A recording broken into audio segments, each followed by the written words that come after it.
Hunting elk, catching beavers, and trapping pine martens, the old hunter Tom is a master of them all. Just as the sky was getting light, he headed out with some traps. So far, the harvest this season had been disappointing. With only the last week of the trapping season left, Tom had to seize every opportunity. Suddenly, his eyes were drawn to a set of footprints in the snow. These were the tracks of a mink, and it had been circling the pigeon coop. This made Tom frown because minks are small predators that love to hunt birds and steal eggs. A single mink could devastate the entire pigeon loft, and these pigeons were an important food source for Tom's family, so he absolutely could not let this mink get away with it. Tom carefully examined the tracks and found that the mink had sneaked over from the frozen west side. Due to the scarcity of food in the harsh winter, the mink had taken the risk of entering human territory. Tom decided to give it a proper welcome. He quickly returned to the tool shed, brought out a mink trap box, and added fresh beaver meat inside. He also scattered some pigeon feathers so the mink could both smell the meat and see the feathers, which would arouse its strong interest. But that was not all. Tom brought out a bottle of his secret sauce and smeared it on the box to make the trap even more enticing. He then went to the stream and placed the wooden box at the base of a tree. To be safe, he used the same method to set up traps halfway up the mountain and at the door of the pigeon coop, forming 3 lines of defense. Next, all he had to do was wait. The next morning, Tom went out to check the traps. Because of the fresh snow that fell last night, the mink's tracks on the ground were no longer visible, and the first 2 traps were completely empty. With a heart full of anxiety, Tom walked toward the last trap. Upon seeing the scene before him, his suspended heart finally settled down. A beautiful male mink lay dead in the trap. Due to the recent surge in farmed minks, the value of wild mink pelts had dropped, and it could only be sold for $20. But it was better than nothing, and more importantly, the safety of the pigeon loft was guaranteed. Now, Tom could go out to work with peace of mind, but before that, he had to process the mink. He started with the toes, a task that required precision. The slightest carelessness would ruin the value of the pelt, but with decades of experience, it didn't take Tom long to skin the mink. He then pinned it to a wooden board and sprinkled it evenly with salt, waiting for it to air dry naturally. With that, the $20 was secured. Unknowingly, another week passed, and Tom's harvest was still unsatisfactory. Hearing this news, his brother Jack specially came from Idaho to visit. Jack ran a small ranch and occasionally collected pelts, but he lacked processing experience. This time, Jack not only came to visit Tom, but also brought a whole truckload of raw pelts to help his brother through this difficult time. Tom carefully inspected the pelts, which included some high-quality fox furs. According to preliminary estimates, if all these pelts were successfully tanned, they could bring in over $4,000, which would perfectly make up for part of the season's losses. Acting immediately, the 2 brothers started working, beginning with the most basic skin scraping process. The quality of the pelts Jack brought varied, and some were not preserved in ideal conditions. Under Tom's guidance, Jack also mastered the scraping technique. Moving in perfect unison, their sharp scrapers danced back and forth across the hides, quickly clearing away the excess hair and fat. Next was the soaking phase. Tom rolled the scraped pelts into balls, placed them in iron buckets, and poured in clean water to soak them thoroughly. These dry pelts had to regain their softness before further processing could take place. Once the soaking was complete, the 2 transferred the pelts to a wooden frame and carefully squeezed out the bloody water and excess moisture. Through the small air bubbles appearing on the surface of the hide, they could see that the leather's breathability was quite good. Then came the smoking process. Tom hung the pelts above the smoker and used rotting poplar wood as fuel. This type of wood not only produced dense smoke, but also gave the pelts a deeper color. The entire smoking process took several hours, during which someone had to keep a close watch to prevent a fire. A few hours later, Tom checked a pelt and found it had a perfect texture and color, indicating the tanning was highly successful. Tom felt deeply gratified. There were still a large number of pelts waiting to be processed. It was hard work, but only through diligent labor could they earn rich rewards. As the ice and snow in the Yaak River Valley gradually melted, the winter trapping season entered its final 2 weeks. Tom was busy processing the pelts Jack had brought, which meant he no longer needed to go out trapping. However, as the weather warmed up, prey caught in the traps could easily spoil, so Tom decided to close his trap lines. Jack was very interested in this proposal and wanted to join the fun. Soon, the 2 arrived at the first trap location. Tom nimbly retrieved the trap. Although the work wasn't physically exhausting, it was very time-consuming, as they needed to travel to all the trap sites. When they reached the second trap, they made an unexpected discovery. The trap had caught an ermine. This was a $20 harvest. Although not much, wealth is accumulated slowly, and Tom was still very happy. After collecting the trap there, the two continued to the next location. As they went deeper into the wilderness, the trail became rugged and difficult to navigate, forcing them to stop the snowmobile and proceed on foot. The first trap was empty.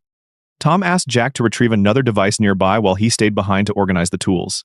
Suddenly, Jack's exclamation shattered the tranquility of the forest. Tom rushed over and saw a messy scene in the snow, with shocking bloodstains and scattered animal hair everywhere. Judging from the traces, this was the site of a wolf pack's kill. They had just enjoyed a venison feast here. Wolves are cunning and ferocious, making this place very unsafe. And to make matters worse, Tom had forgotten to bring his gun. Not daring to delay, the two decided to speed up the recovery of the remaining traps. After half a day of rushing around, they finally collected all the trapping devices. Returning to the cabin, Tom stored these tools in the shed. All in all, Jack had stayed here for 2 weeks, and his arrival gave Tom's season a perfect ending. Jack was going back to his own ranch tomorrow, and Tom felt very reluctant to see him go. The two brothers leaned against the fence, admiring the evening scenery while chatting about their experiences over the years, unable to help but sigh at how time flies. But they also felt incredibly fortunate that they were both still holding on to the lifestyle they loved. They agreed to reunite next year, and then went back inside to enjoy dinner. The old hunter's life was simple and fulfilling. Every day, he was either hunting or on his way to hunt, or crafting items to earn some money while enjoying himself. On a winding forest road, a car was driving slowly. The footsteps of spring were approaching the Yaak River Valley in Montana. Tomorrow, Tom planned to take the pelts he had accumulated over the winter to the market, but a sudden threat made his nerves tense up again. Early in the morning, his neighbor Will made an emergency phone call. When Tom arrived, he was greeted by a scene of complete devastation. It was an outdoor tent area where things were scattered everywhere, and the clear bear paw prints on a foam cooler were particularly shocking. Now that spring had returned and the earth was reviving, bears waking up from hibernation were starving and foraging everywhere. At this moment, they were extremely aggressive, and the deep claw marks on the tent confirmed this. Tom couldn't help but frown. A few months ago, his shed had been ransacked by a black bear, causing him thousands of dollars in losses. Now, he had finally accumulated a batch of goods through his hard work over the winter, which would perfectly cover his previous losses, but he never expected that the black bear would appear again. The reason he was so certain was that black bears have excellent memories. Once they taste sweetness in a certain place, they will frequently return. Tom couldn't afford a second loss, so he had to set up some defensive measures. First, he moved all the exposed items indoors, including the bird cages and pelt stretching frames. Second, they boarded up the windows and secured them firmly with iron nails. Will also brought over a wooden plank full of nails and placed it under the windowsill as a second line of defense. Tom placed a similar plank at the doorway. The sharp iron nails would surely give the black bear a huge surprise. Tonight was critical. Tom chuckled darkly. If the black bear dared to come, he would make sure it suffered the consequences. As night fell, the chill intensified. Tom continuously added firewood to the stove, determined to guard the tanning shed all night while his wife Nancy and the hunting dog stayed in the house. Suddenly, the dog's barking came from outside. Tom immediately became alert and loudly asked what was happening, but Nancy didn't know the exact situation either. Perhaps the hunting dog had sensed danger, so they decided to go out and investigate. Holding a rifle in one hand and a flashlight in the other, Tom began inspecting the area around the pigeon coop. The darkness gave off a terrifying feeling. Holding their breath, they carefully searched every shadow to prevent any sudden danger from springing out. Perhaps the black bear had retreated on its own, as the two did not find their target, and the night eventually passed peacefully. The next morning, Tom went out to check, and fortunately, the tanning shed was safe and sound. He collected the wooden planks from the ground, chopped some firewood to add fuel to the stove, and then took out an antler. He secured it in a vise and used a hacksaw to cut along the fork. Under the repeated friction of the saw teeth, the hard antler gradually separated. He then took out a file to carefully smooth the cut, preparing to use this piece of antler to make a knife handle. At this time, his wife Nancy came over to offer some help. Tom had 2 ready-made blades that needed to be attached using pine resin. This resin, made from hardened sap oozing from pine trees, acts as a natural glue.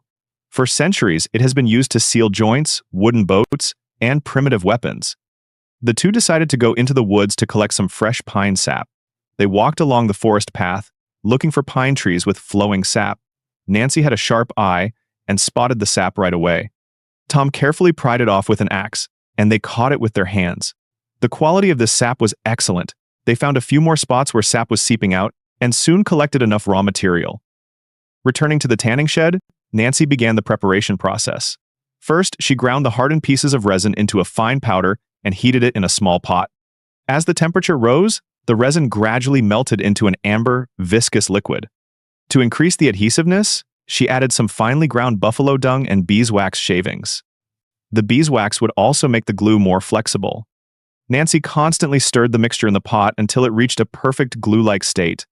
Then, she applied the resin glue to the joint of the antler handle, creating a perfect bond between the blade and the handle. Tom then tightly wrapped and secured it layer by layer with animal sinew that had been soaked for a long time. Once these materials were completely dry, they would shrink and form a permanent, solid connection. A primitive-style knife was born, capable of selling for a high price of $250. Tom still needed to make one more. After finishing the second knife, he began taking inventory of the entire winter's harvest. Tom organized the pelts, all of which had been tanned. They not only had a bright color, but were also of premium quality. There was a local saying that anything produced by Tom was guaranteed to be a boutique item. Nancy also came over to help, and the two sorted and packed these valuable pelts, placing them neatly into specially made wooden boxes.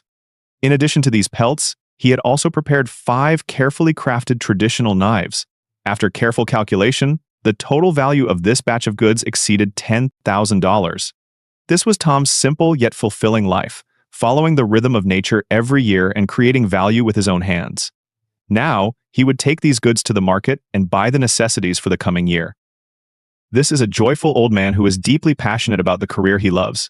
Even though he is getting on in years, he refuses to admit defeat and remains active in the deep, old-growth forests. Another harsh winter has arrived in Montana's Yaak River Valley. This is Tom's 38th year spending the winter here. Today, he ventures deep into the Purcell Mountains once again. Last year, he caught many beavers here. Having tasted success, Tom is ready to continue his trapping business. However, reality is cruel. He searched for a long time but couldn't find any signs of beaver activity. It seems they have moved away. Unwilling to give up, Tom continues searching deeper into the wilderness.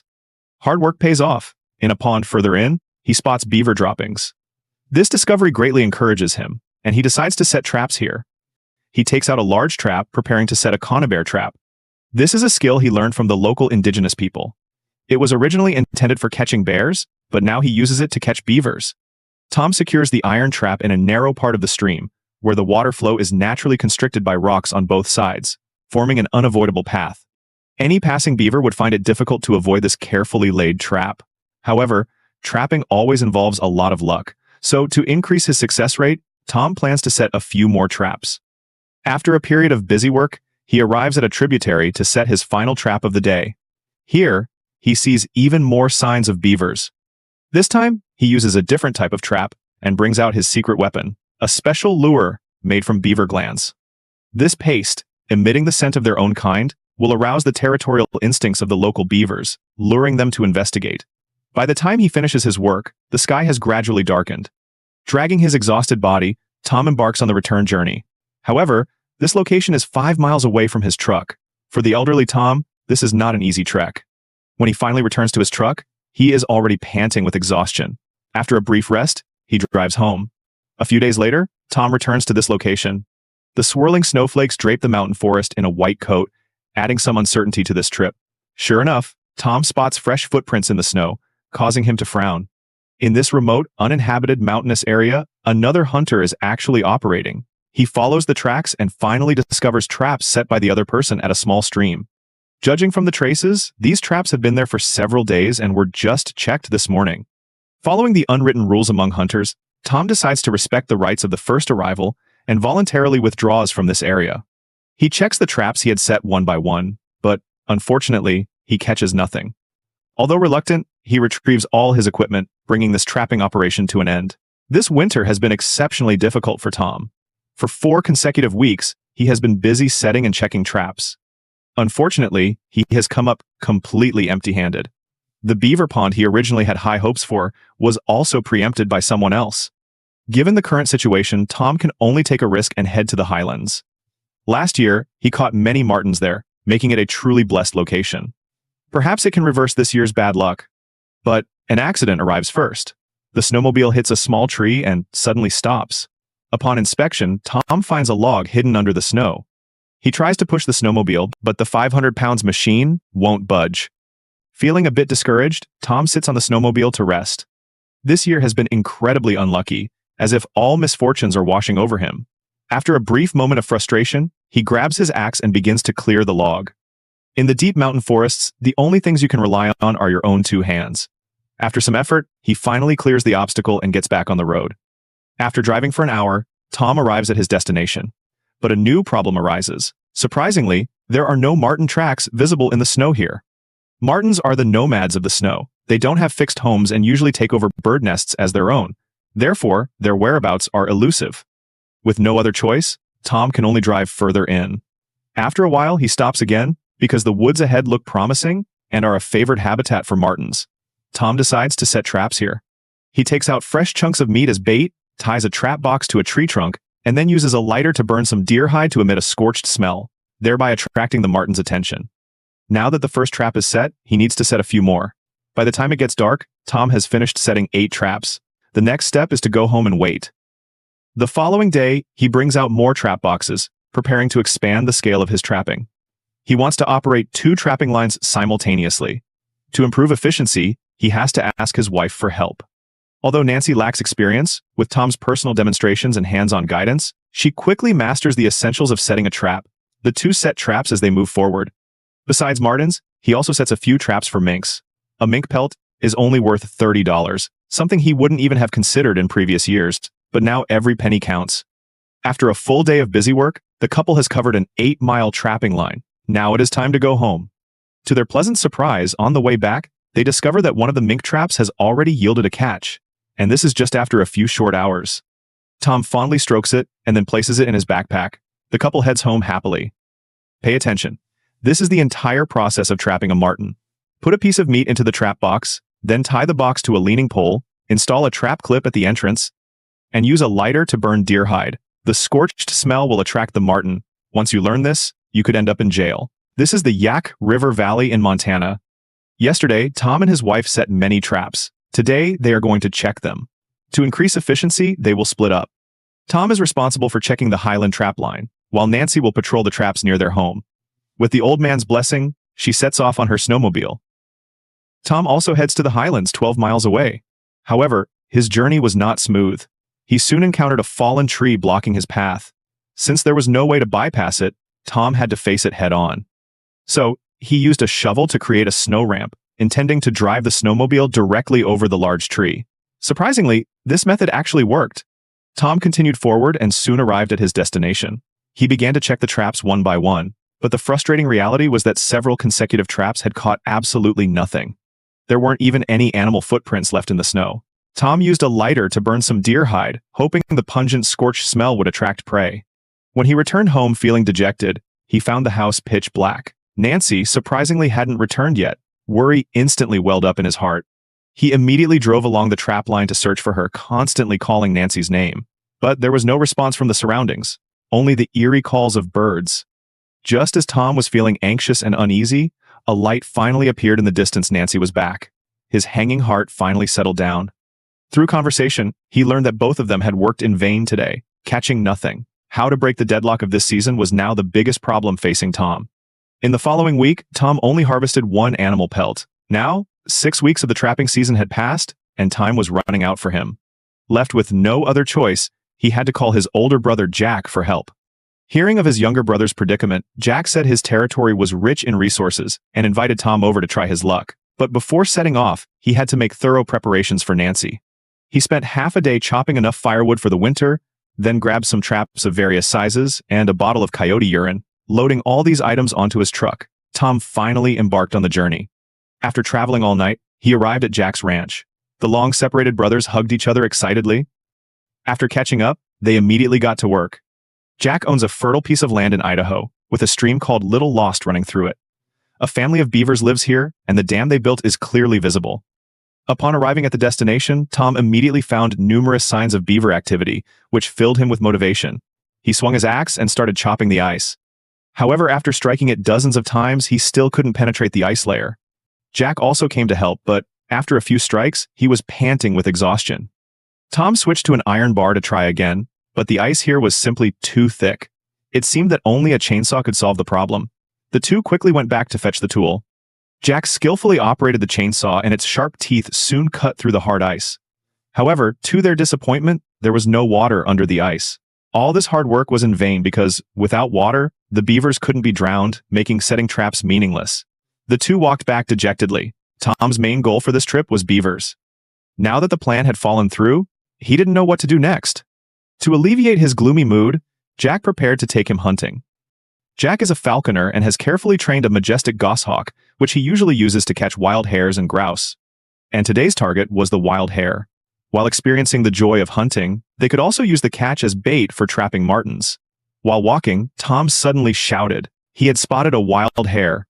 Jack understood immediately and released the goshawk. The goshawk rushed toward the target like an arrow released from a bow. Under Tom's shocked gaze, the goshawk's sharp claws reached for the hare. But in the nick of time, the hare made a beautiful dodge and successfully evaded the goshawk's talons. This thrilling scene made Tom's heart pound wildly. This was much more exciting than trapping for furs. The two continued to search for hares, but before Jack could give a command, the goshawk suddenly took flight on its own. It turned out it had keenly spotted a new target. The hare sensed the danger and fled desperately ahead. By the time the two arrived, the goshawk had already begun to enjoy its spoils. This 6-pound hare was enough to be used as bait. Jack generously rewarded the goshawk with a large piece of fresh meat to commend its excellent performance. Tom was very envious of this. He also felt an urge to train an eagle. Now, carrying this wild hare, the two chose to head home. They had used the goshawk to catch a wild hare, obtaining about 5 pounds of fresh meat. But this wasn't for eating, it was to be used as bait for trapping martens. Returning to the cabin, Tom hung the rabbit on a meat rack, ready to butcher it.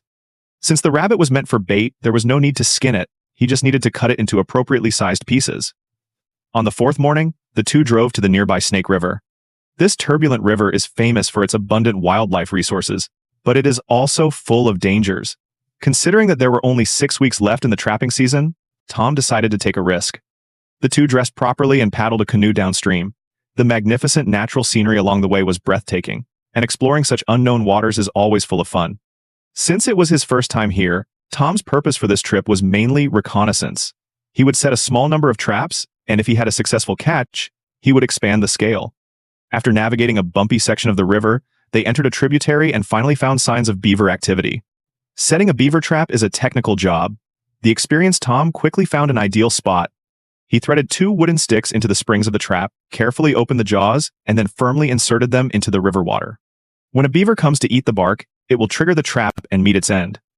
Just then, the weather suddenly changed, and large snowflakes began to fall heavily. The two realized they had to speed up. Braving the harsh weather, they continued moving forward along the winding river, looking for the next possible beaver habitat. After a difficult trek, the snowstorm gradually subsided, and Tom discovered a new situation. The trees on the bank were covered with gnaw marks, indicating that the beaver population here was quite active. Based on the specific terrain here, Tom decided to set a type of leg hold trap. He buried the trap in the water and connected it with a sturdy steel cable to an iron stake, attaching a heavy bag of stones to the other end. Once a beaver's leg is caught, no matter how much it struggles, it will be hard to escape. Eventually, it will slowly slide into the water and suffocate within minutes. After setting this trap, the two went all the way down the river and set several more like it. Besides beavers, Tom also prepared devices to catch minks this time. As semi-aquatic scavengers, minks often forage along the riverbanks. Tom chose an ideal location, used fresh wild hare meat as bait, placed the trap box on the ground, and secured it with a few stones. After completing these tasks, the two embarked on their journey home full of expectations. Early the next morning, they returned here to check the traps one by one. Tom had high hopes for this trip. If he had a good harvest today, he could hopefully reverse his impending slump. However, reality is cruel, and the first beaver trap was completely empty. Although somewhat disappointed, Tom was not discouraged. After resetting the trap, the two continued on. But the second trap also yielded nothing, causing Tom's mood to gradually sink. Just as he was sighing in despair, the third trap finally brought a surprise. A plump beaver appeared before his eyes. Tom was instantly overjoyed. This was his first beaver catch of the year, which was incredibly meaningful to him. This also opened the door to good luck, as the next trap box actually caught a mink. Its sleek, glossy fur shone brightly in the sunlight. Tom couldn't stop stroking it. This was definitely the largest mink he had ever caught. Facts proved that this river was indeed rich in resources, and Tom sincerely thanked Jack for his help. This checking trip could bring in an income of $400, giving Tom a glimmer of hope. He decided to add more traps to further increase his earnings. While waiting for the traps to work, the two older men weren't idle. One carried a bulging tool bag, and the other carried a heavy sledgehammer, ready to go out and do some hard work. It turned out that Jack's ranch was being damaged by badgers. They feed on marmots, and whenever they find marmot burrows, they dig frantically, leaving the entire pasture riddled with potholes and severely threatening the safety of the livestock. This operation would not only protect the pasture, but also harvest valuable badger pelts. Upon arriving at the pasture, Tom carefully inspected the first badger hole and found snow at the entrance, indicating that no badgers lived inside. Seeing Tom's professional demeanor, Jack nodded continuously in agreement. The two continued their search and soon found a suspicious burrow. Its entrance had no snow, and the soil was dry and loose, which was the exact trace left by a badger digging dirt outward. Tom decided to set a trap here. He took out a sturdy steel cable and skillfully bent it into a special snare. When a badger passes through here, it will automatically tighten, and the more it struggles, the tighter the snare will get. Tom carefully installed the snare inside the burrow entrance, and Jack used a sledgehammer to drive an iron stake deep into the ground, firmly securing the steel cable. Just like that, they searched for fresh burrows and set traps along the way. Suddenly, Jack found a special burrow. Judging from the traces, the badger seemed to have just left. Tom intentionally gave this opportunity to Jack, teaching him the essentials of setting a trap step by step. This was very important for Jack. Once Tom went home, he could independently solve the badger problem. The next day, Tom went out alone to check the traps. The first burrow yielded nothing, and it was the same situation at the second. This left Tom feeling somewhat disappointed, wondering if he had made a mistake in his judgment. Filled with doubt, he arrived at the third trap, only to be met with an unexpected pleasant surprise. There, lying in the burrow, was a plump badger. Tom gently stroked its sleek, glossy fur, overcome with a rush of emotion. It had been exactly 3 years since he last caught a badger. Bringing his trophy back to the cabin, Jack was also incredibly excited. A badger pelt can sell for $25, but thanks to Tom's professional processing, its value could double to $50. Now, with only 5 weeks left until the end of the trapping season, Tom still had to keep working hard. After arriving at his brother's ranch, Tom's trapping career finally saw a turning point. Not only did he successfully catch a beaver, but he also caught a precious badger. To capitalize on this good momentum, the two brothers worked from dawn to dusk. Early this morning, they returned to the winding Snake River to check the network of traps set along the banks. The trapping line Tom meticulously set out was 12 miles long, with a total of 18 traps placed. Checking the traps would take a whole day, but unfortunately, the weather was not cooperative. Several consecutive days of drought caused the river's water level to continuously drop, making it impassable even for a canoe. The two men had to carry the boat and trudge forward, which severely slowed down their inspection progress. After stopping and going like this for 2 hours, they finally entered a deeper channel, and their pace picked up. Arriving at the first trap location, Tom was somewhat disappointed to see it completely empty. However, after getting a clearer look at the situation in the water, his mood improved significantly. It turned out the trap had been triggered. He guessed what had happened, figuring the trap had caught a beaver, but it had been rescued by its companions. Although it was a pity not to catch any prey this time, it proved there was beaver activity here, which meant there was hope. Tom reset the trap and then proceeded to the next target. Unfortunately, the second trap also yielded nothing. It seemed luck was not on their side today. They checked several traps in a row, all empty, and disappointment began to spread between the two men. Tom even began to hesitate about whether to end the trapping season early. Just as their hopes were about to be dashed, a turning point finally appeared. The next trap had caught a plump beaver, and looking at its round shape, it was definitely the chubby one of the beaver family. This harvest reignited Tom's fighting spirit. A happy event makes one's spirits high, and a good mood brings good luck. The next trap surprisingly also caught a beaver, and before Tom could finish celebrating, the subsequent traps yielded successive catches, even including a mink that joined the action. Tom was grinning from ear to ear with excitement, and seeing his brother's happy smile, Jack felt happy for him too. Although the trapping season was drawing to a close, thanks to the Snake River's rich resources and after several hours of hard work, they eventually harvested 6 beavers and 1 mink, with a total value of about $2,000. This was Tom's most bountiful day since he started his career. The two sat comfortably by the riverbank drinking hot tea, enjoying the scenery while looking forward to a brighter future. A few days later, full of anticipation, the two returned to the Snake River to check their traps. But the sight before them left the two old men instantly dumbfounded. The surging river water had completely altered the face of the river channel. It turned out that melting glaciers upstream had caused the water level to spike, and trying to paddle a canoe in such rapids was virtually impossible.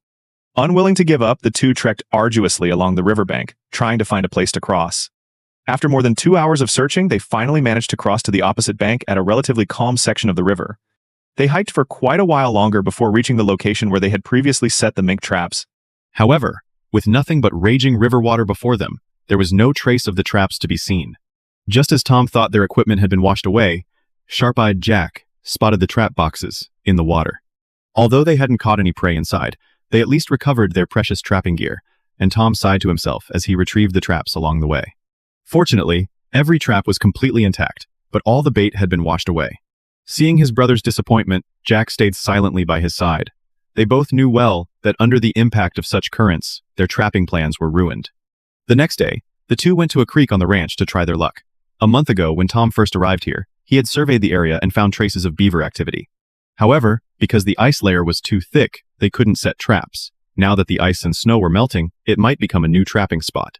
But when they reached the location, the overflowing creek water immediately dashed their hopes. After weighing his options repeatedly, Tom decided to end the season. It was time to return to the Yak Valley. Thinking of his long-separated wife, an eager Tom began to pack his bags. The two loaded all the harvests from this period onto the truck. Upon parting, the brothers hugged tightly. Thousands of words were melted into this warm embrace.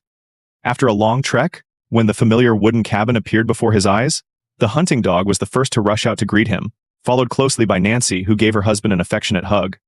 Although the harvest this time was not substantial, his wife's warm encouragement made Tom understand that this is the true essence of their mutually supportive life. After experiencing an unsatisfactory trapping season, Tom was really unwilling to just call it quits. He decided to pin his hopes on black bears. More than 7,000 black bears inhabit this area, and a complete black bear pelt can sell for a high price of $2,000. However, bear hunting is a highly dangerous activity, and Tom needed a capable helper. Fortunately, his neighbor Tim was willing to go with him. The two carefully studied the map and finally selected a mountain forest where black bears frequently appeared. After driving for over 40 miles, they arrived at their destination. During the season, black bears waking up from hibernation need to eat tender green vegetation to awaken their digestive systems. The two prepared to use this point to find black bears. After wandering around in an area with dense vegetation for a while, they found an important clue. This was a conifer tree covered in claw marks. Judging by the dense scratches on the trunk, there was indeed a black bear marking its territory here. Following this clue, they also saw fresh bear droppings nearby, which doubled their confidence. They instantly loaded their guns and began searching for the black bear's silhouette. But this forest was too vast, and finding the target was not easy. After strolling for a while, they finally saw a figure in the bushes.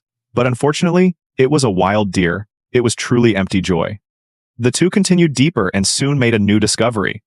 Clear bear paw prints on the ground made their eyes light up, but after comparing them, they found that this was not a black bear, but a much more dangerous grizzly bear. This huge and fiercely tempered beast is the opponent hunters least want to encounter. The two decided to immediately evacuate this area and go look for black bears elsewhere. Unfortunately, until night fell, the expected black bear never appeared.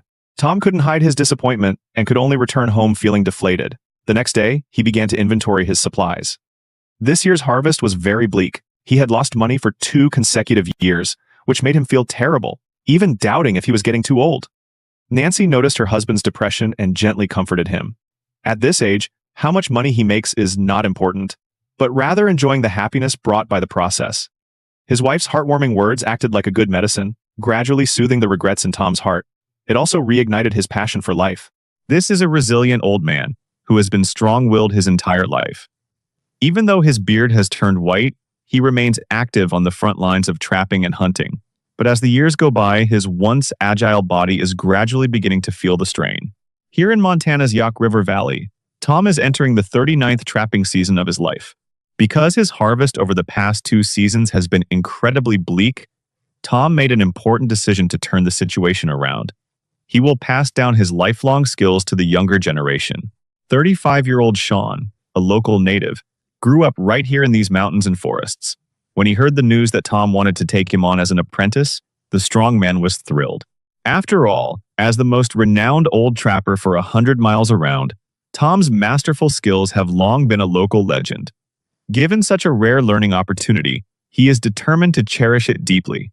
After exchanging pleasantries, the two set off on snowmobiles. Today's mission is to lay out a trap line stretching 30 miles long. Upon arriving at their destination, Tom takes out the bait from his backpack. This is specially treated beaver meat. It constantly emits a foul stench, but to a pine marten, it is a fatal temptation. Tom places the beaver meat into a trap box and sets a snare at the entrance. He then secures the box to a leaning pole. When a pine marten climbs up the pole to feed, it will trigger the mechanism, killing it instantly. To increase the lure's effectiveness, Tom hangs a piece of caribou hide below the box.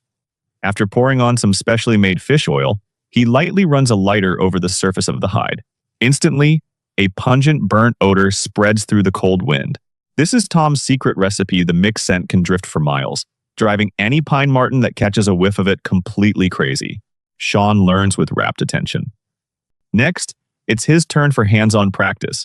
The young man shows surprising talent. Under Tom's guidance, he meticulously repeats every step. Although his technique is slightly unpolished, his focused expression and nimble hands show immense potential. Watching his apprentice's performance, a look of gratification appears in Tom's eyes. In this wilderness they deeply love, the hunter's legacy is passed down from generation to generation through personal instruction. Early the next morning, Tom begins Sean's second lesson. 2 frozen stiff deer heads are placed on the wooden table.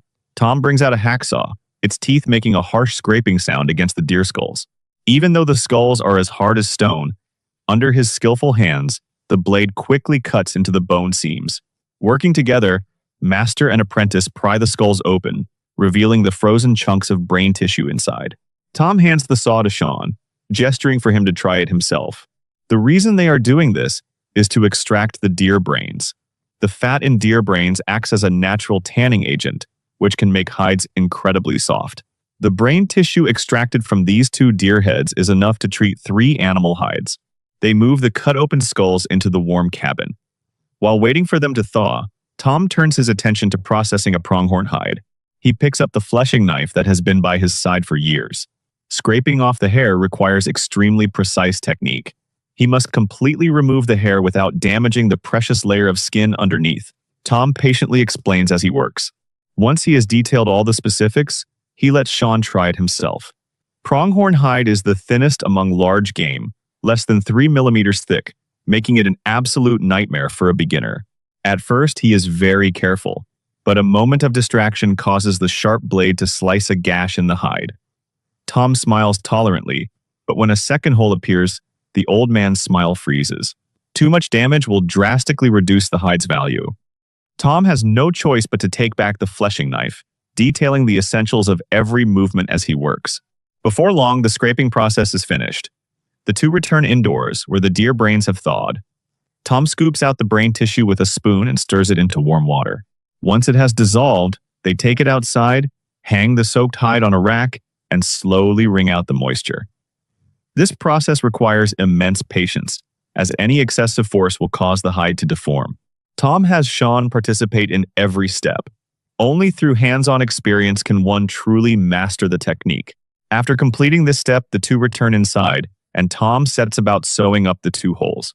His hands are skilled, the needle and thread weaving rapidly through the leather. After his mending, the repair marks are almost invisible. The final step is the smoking process.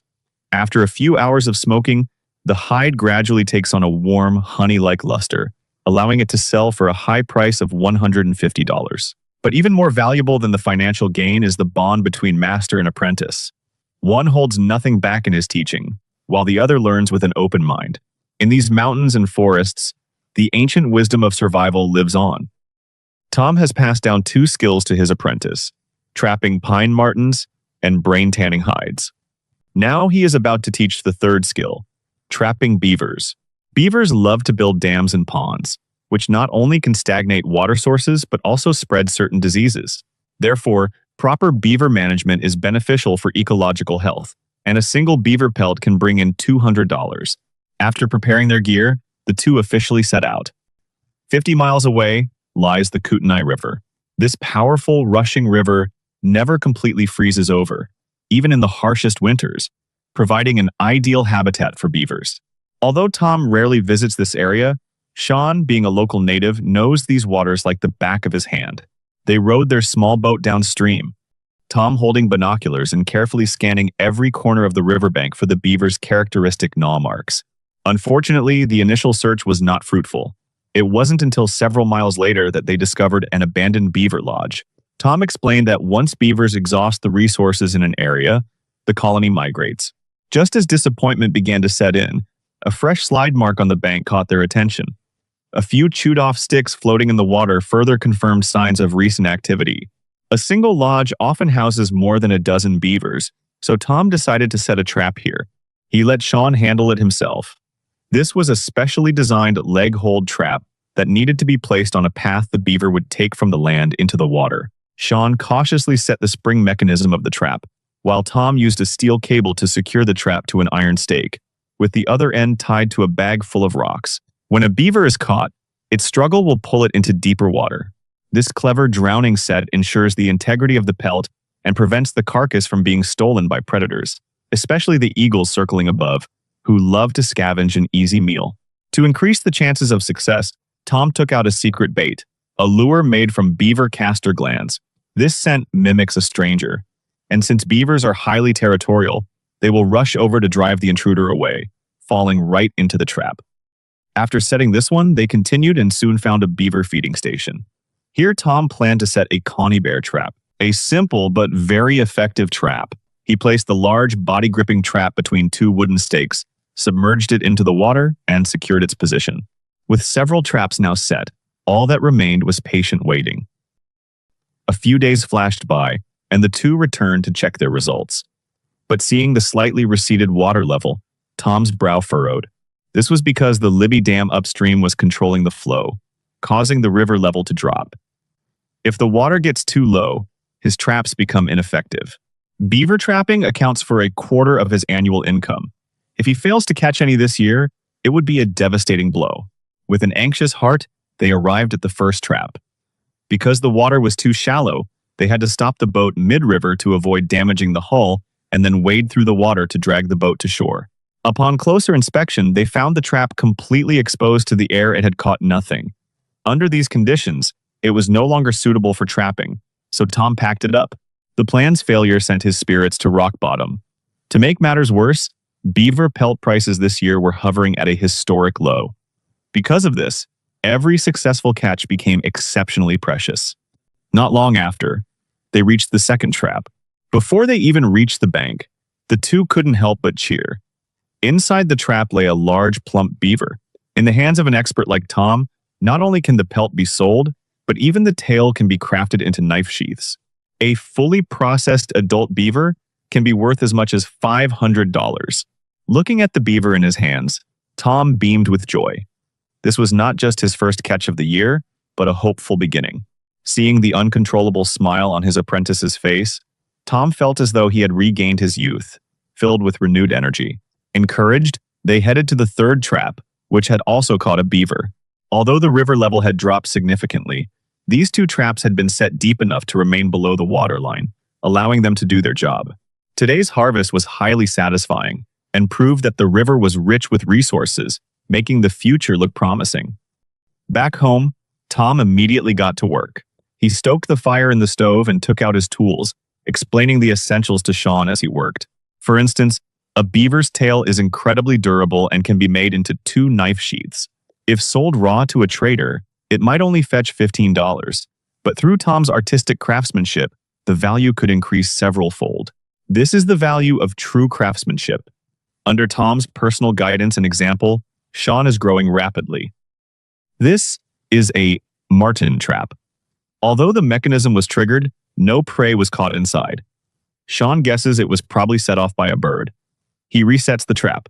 It has been 6 weeks since he started learning from Tom, and he has made rapid progress.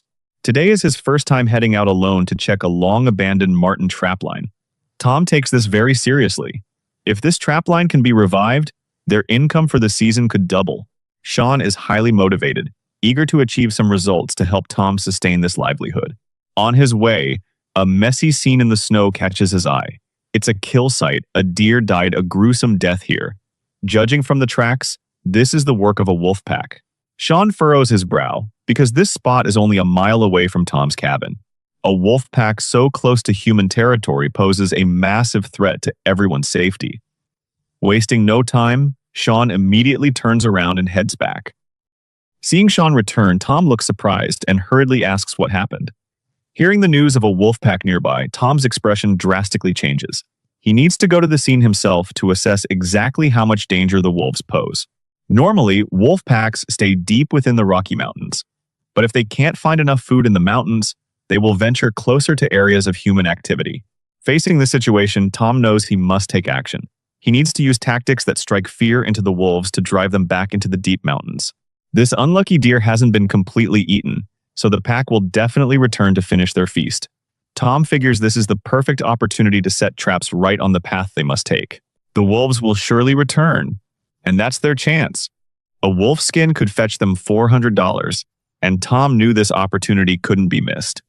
The two men first returned to the cabin to prepare their tools. In recent years, the wolf population has steadily increased, severely disrupting the local ecological balance. Tom holds a special license issued by the state of Montana, allowing him to trap and hunt wolves that come too close to settlements, helping to control their numbers. Because a wolf's sense of smell is 100 times stronger than a human's, the two wear thick gloves to handle the gear and wrap the traps in plastic bags to avoid leaving any human scent on the metal.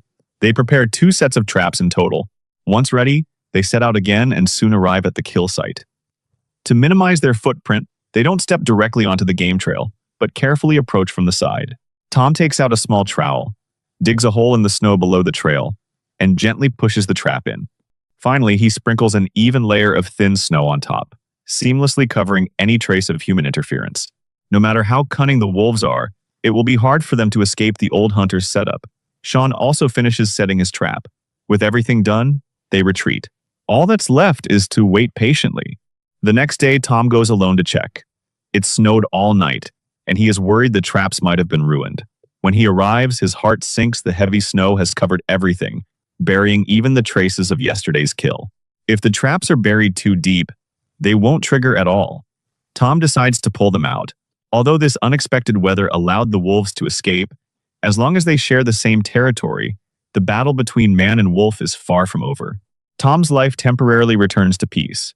Checking the trap lines is left to his apprentice while he focuses his energy on fulfilling orders. This is a recurve bow. The back of the bow is tightly wrapped in snakeskin and coated with a special animal hide glue, making it incredibly tough. It can steadily handle a 40-pound draw weight, and the arrows it shoots are enough to take down a deer. Tom's custom bows are famous in this region, easily selling for over $1,000. He currently has an order just like this. The bow is already finished. What he needs to do now is craft a good set of arrows to go with it. Arrow shafts must be lightweight and perfectly straight to minimize drag and maximize power in flight. Local Native Americans traditionally used a specific type of wood to make arrow shafts, found only in certain areas. Tom drives out to search for it. In the late 1890s, to attract settlers, the government introduced a policy allowing people to claim 160 acres of land. If they could develop and live on it for 5 years, the land became theirs. Back then, many dreamers moved in. However, reality was cruel, and most didn't make it. The dilapidated homestead before him is a silent testament to those times. Tom notices that wild roses grow exceptionally well around the old homestead. The shoots of this wild rose are thin, straight, and hollow in the middle, making them excellent material for arrow shafts. He carefully begins harvesting. Because the stems are covered in sharp thorns, he has to be extra careful not to scratch his face. Before long, he has gathered a bundle, enough for his needs. Back in his workshop, Tom begins processing the rose shoots. First, he carefully strips away the rough outer bark, exposing the relatively smooth inner wood. But wild shoots are inevitably a bit bent. Next, he must rely on fire and craftsmanship to tame them. Tom carefully heats the shafts over a fire, making the wood soft and pliable. He takes this opportunity to straighten them, repeating the process until the shafts are perfectly straight. Next, he uses a draw knife to trim the shafts to a uniform length and gives them an initial sanding. To achieve perfectly round shafts of uniform thickness, he uses a specially made pair of sandstone blocks. Each stone has a semicircular groove carved into it. When put together, they form a perfect circular hole. By repeatedly twisting and sanding the shaft inside this stone hole, he creates a smooth, uniformly thick arrow shaft. Once the shaft is shaped, it's time to give it its unique look. Using red and black pigments, Tom paints decorations on the shaft in his own distinct style. This is his signature mark. Anyone who knows their stuff can immediately recognize it as Tom's work. Next comes fletching. The feathers come from wild pheasants, and they are the key to the arrow flying straight. Each feather must be carefully selected and trimmed. When glued to the shaft, they need to have a precise, slight helical twist. This causes the arrow to spin in flight, stabilizing it. The final step is attaching the sharp arrowhead. Tom uses strong, fine sinew to firmly bind the metal broadhead to the front of the shaft. With this step complete, a terrifyingly lethal weapon is born. Tom makes 6 arrows in total. Good arrows require a good quiver. Tom takes a piece of tanned beaver pelt and cuts out a rectangular piece. He folds the leather in half and carefully sews it into a tube shape, then folds the top edge over and continues sewing, forming a sturdy and durable quiver. He also carefully carves decorative patterns onto the leather surface. Tom carefully places the 6 arrows into the quiver and steps outside into the clearing to test their practical performance. He nocks an arrow, draws the bow, and fires several shots. The arrows pierce through the air and hit the distant target with solid precision. Tom is highly satisfied with his work. The old hunter grabs an animal's tail from the water and gives it a gentle shake. This is a muskrat. Not only is its meat delicious, but its pelt is also premium material for making clothing. Tom happens to have an order on hand requiring 5 muskrat pelts to make a hat. After resetting this trap, he continues to the next spot. Unexpectedly, his good luck continues today. The next trap has also caught a muskrat. Tom lifts the dripping little guy, shakes off the river water, removes it from the trap, and resets the mechanism in its original place. In the current market, a raw, unprocessed muskrat pelt only sells for $5. But once it undergoes Tom's artistic processing, a hat made from 5 pelts can sell for a high price of $250. The value has increased tenfold. Over the past 5 years, Tom has finally welcomed a bountiful season. This is all thanks to his apprentice, Sean. Sean is independently managing a trap line, which frees up more time and energy for Tom to complete various artisan orders. Because the snow is deep, every step is incredibly strenuous. But as the saying goes, a happy event raises one's spirits. No matter how difficult the journey, Tom still needs to check all the traps. After walking for a mile, he arrives at an area active with beavers. The area is full of willows and semi-red-stemmed shrubs, which are among the beavers' favorite food sources. Actually, Tom has always wondered how these guys manage to grow so plump and round just by gnawing on tree bark. Not long after, Tom arrives at the first trapping spot. Pulling up the wooden pole from the water, a beaver is impressively caught in the trap. With his experienced eye, Tom judges this to be a young beaver, about 2 years old. The quality of its pelt is at its absolute best. This time, he has truly hit the jackpot. After resetting the trap, Tom sets foot on the journey home, fully satisfied. Carrying a bountiful harvest, his mood is exceptionally joyful. This is the unique charm of wilderness living. You never know what harvest tomorrow will bring. Hearing the familiar sound of an engine approaching from a distance, his wife Nancy comes out to greet him. Tom can't wait to show her the day's spoils, naturally earning a warm, approving smile from his wife. This heartwarming scene is truly enviable. Back inside, the two begin processing willow branches preparatory work for tanning the beaver pelts. Just then, his apprentice Sean also returns. He is carrying a beaver in each hand. Today has indeed been a day of abundant harvest. Tom feels very gratified by his apprentice's performance. With constant laughter and cheerful voices, the family is filled with joy. Now, the two men head to the workshop to process these pelts promptly, so as not to delay too long and affect the quality of the fur. A few days later, the master and apprentice set out again. This time, they have their eyes on large game. Because the meat in the freezer at home has long been depleted, Tom decides to go for a big score. 50 miles north of the Yaak River Valley lies the habitat of the American bison. Successfully hunting just one bison can yield hundreds of pounds of meat. But the American bison is not to be trifled with. They are the largest mammals in North America and have fierce tempers. Even wolf packs and mountain lions dare not provoke them lightly. Upon arriving at their destination, the two raise their binoculars and search carefully. However, the wilderness is empty, with only rolling hills and sparse woods. This gives the two a sense of foreboding, because bison herds travel long distances every day. Finding them in this vast wilderness is no easy task. The two carefully check their respective rifles and load them fully. Once assured everything is in order, they decide to track them on foot. An excellent hunter must know how to read nature's clues. Through tracks on the ground, wind direction, water sources, and other information, Tom, relying on over 30 years of experience, quickly determines the likely direction the herd headed. Not far along, on a ridge, they indeed spot a small cluster of dark silhouettes. Observing through binoculars, it is a small herd of over 20 members. Walking straight towards them would surely spook them, so the two decide to make a wide circle and slowly approach from the hillside on the flank, pretending to be just passers-by. As they move to an advantageous position on the flank, the details of the herd become clearer. They are slowly moving forward. The two whisper their plan and decide to actively close the distance. As they get closer, the massive, hill-like size of the bison delivers a huge visual impact. Tom quickly scans the herd and picks out a young bull. Its death would have the least impact on the herd, and its meat would be the most tender.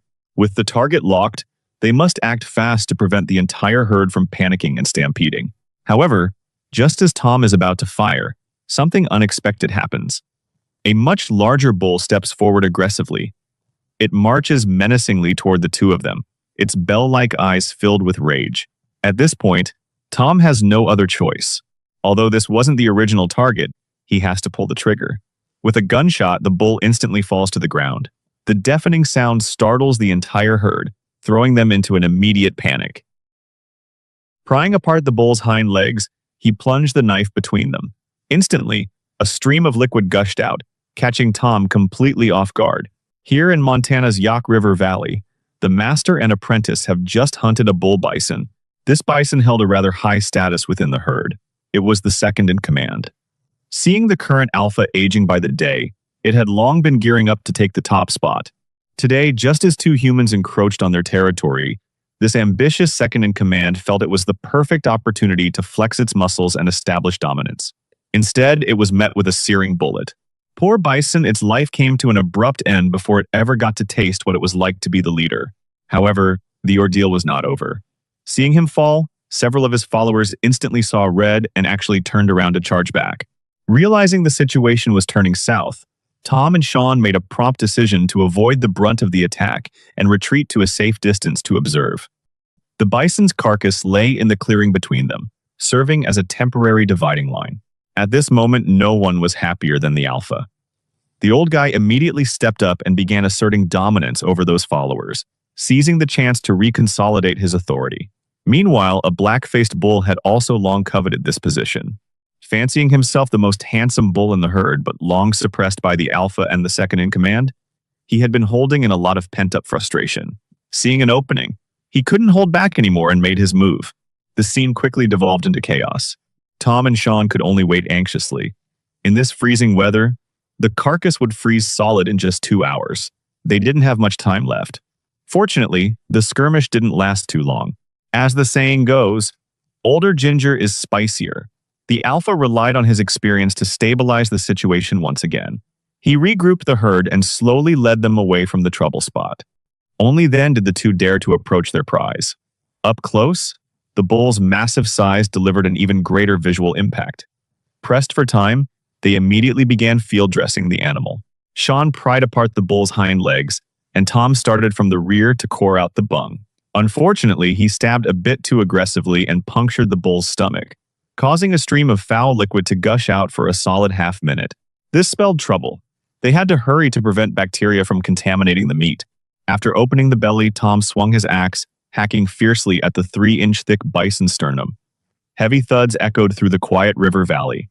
Every strike required his full force. It wasn't until he split the breastbone and pulled out the massive heart, lungs, and other organs that he straightened his back, panting heavily. Sean quickly dragged the huge pile of guts away to dispose of them. Next was the skinning process. The master and apprentice worked swiftly, and in perfect harmony, soon peeling off a complete, heavy bison hide. This high-quality pelt, once tanned by Tom, could fetch a premium price of $1,000 on the market. Afterward, the two sorted and packed the bison meat, bagging all the different cuts and loading them onto the truck. After heaving the massive bison head in last, they finally let out a long sigh of relief. Tom was extremely satisfied with his apprentice's performance, and they headed home in high spirits. Upon returning, they struck while the iron was hot, preparing to stretch this precious bison hide immediately. An untreated hide is incredibly heavy. They spread it out on the open snow and built a wooden frame around it. Tom used rope to secure the edges to the frame, while Sean took a small knife to scrape away the remaining fat and tissue from the flesh side of the pelt. The faint smell of blood lingered in the cold air. Sean is immensely grateful to Tom. Under his master's unreserved teaching, he has made rapid progress and mastered many exceptional skills. In the future, he will be able to pass these abilities down to his own children and grandchildren. For this, he thanks Tom from the bottom of his heart and secretly vows to work hard to repay his kindness.